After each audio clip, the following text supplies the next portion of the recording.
Start ہے۔ اچھا جی، تیمم کا طریقہ ہم سیکھ رہے ہیں۔ تیمم کا جو لفظ ہے اس سے پتہ چلتا ہے کہ اس میں نیت ضروری ہے، ٹھیک ہے۔ نیت کیا ہونی چاہیے کہ میں تیمم کر رہا ہوں کسی بھی عبادت کے لیے، ہر عبادت کے لیے، اس کو ہم کہتے ہیں طہارت مطلقہ کی نیت کرنا۔ کوئی خاص عبادت کی نیت نہ کی جائے مطلقاً، پھر آپ ہر قسم کی عبادت اس سے کر سکتے ہیں۔ یہ تو ہوگی پہلی ضروری بات اس کے اندر، پہلا فرض ہو گیا۔ دوسرا اور تیسرا فرض کیا ہے وہ آپ کے عملی ترتیب سے تعلق رکھتا ہے۔ مثلاً یہ دوسرا فرض میں ادا کرنے لگا ہوں، یہ دونوں ہاتھ ہیں اور میں نے ایسے مٹی کے اوپر یا کوئی دوڑ والی جگہ ہے اس کے اوپر ایسے میں نے مارے، اور اس کے بعد پھر میں نے ہاتھ اٹھائے، ہو سکتا ہے مٹی زیادہ لگی ہو، ہلکے سے میں نے ایسے کیے تاکہ زیادہ جو مٹی ہے وہ ہٹ جائے۔ مقصود مٹی ملنا نہیں ہے، مقصود اسلام کے قرآن کی ترتیب کے مطابق ایک شرط کو پورا کرنا ہے۔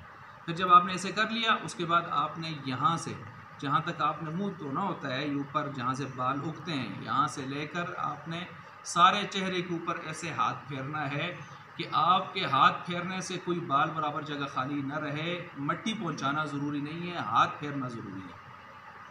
اس کے بعد تیسرا فرض ہے کہ پھر آپ نے دوبارہ ایسے مارے ہاتھ، پھر ایسے کیے، ایسے ہلکے سے جاڑے، اس کے بعد آپ نے یہاں سے شروع کر دیا، یہ 3 انگلیاں اس ترتیب سے، اور یہاں سے آپ نے شروع کی اور یہ لاتے لاتے لاتے لاتے لاتے لاتے یہاں، اور پھر ایسے کر کے آپ ایسے لے گئے اور ایسے جا کے نکال دیے۔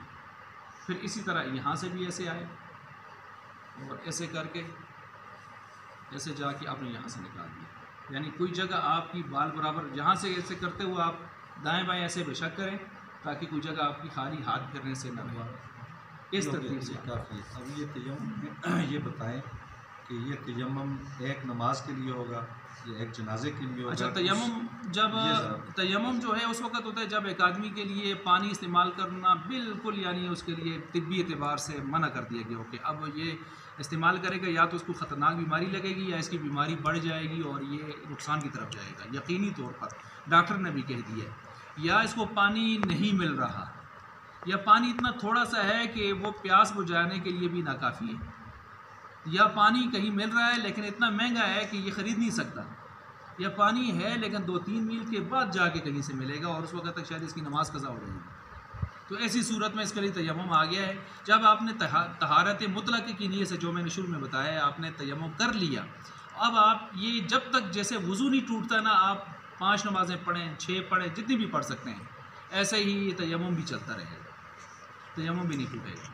انہی چیزوں سے جا کے تیمم ٹوٹے گا جن صورتوں میں ایک ہی نماز پڑھ سکتے ہیں نا، جس کی زور کو تیمم کیا، زور کی نماز کے لیے تو عصر کی نماز عصر بھی پڑھ سکتے ہیں، جب تک اس کو وضو پانی نہیں مل رہا، جب تک پانی نہیں مل رہا تو یہ وضو کے قائم مقام ہے، لہٰذا جتنی نمازیں پڑھتا رہے گا اور انہی چیزوں سے تیمم ٹوٹے گا جس سے وضو ٹوٹتا ہے۔